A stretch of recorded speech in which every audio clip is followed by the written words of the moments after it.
It all started with a donated box of books. Who knew that at the bottom would be a treasure that the finder knew just had to get back to its rightful owner?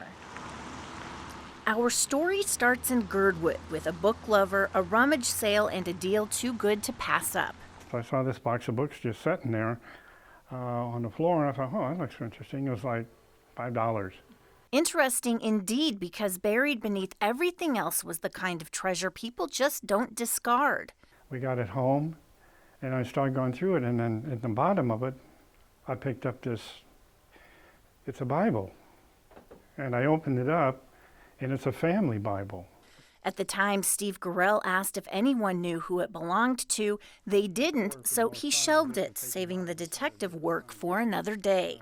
It's gold leaf, and it's a New Catholic edition. But when you open it up, I mean, here is their family tree. When he emailed us about it, we were happy to help. This goes back, they have to 1889 and 1898 members of the family. There were more clues, like this 1968 news clipping. One of their relatives, who was a hero in Vietnam. Also, obituaries, prayer cards, encouraging words, even a pressed rose petal.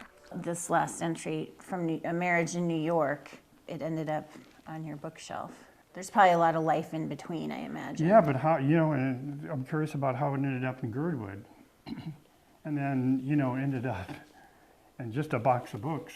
One of the keepsakes, a man's obituary from 1982. It lists a surviving daughter who lived in Eagle River, and we learned that young Vietnam vet who'd earned a Bronze Star, her husband.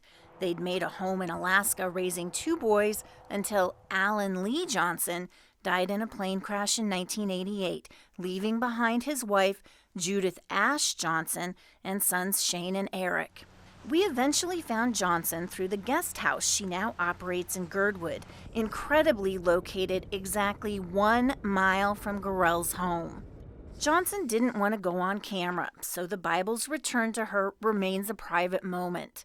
Hi guys, hi, how are you doing? I'm doing just fine. Good. How are you? I'm doing well, thanks.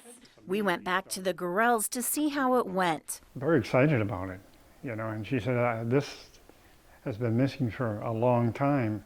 Turns out an aunt gifted Johnson with the Bible when she was 17. It went missing maybe 8 or 9 years ago, and Johnson, who sits on her church's pastoral council in Girdwood, finally decided she'd just have to have faith it would find its way back to her. You were saying she recognized it immediately. Yes, she did. She did, and her face just lit up. I mean, she was just speechless for a few minutes. She just immediately started, leafing through it. Here it is. Yeah. It showed back up. I know. Because you reached out. Yeah, I was just so pleased and happy that we were able to return.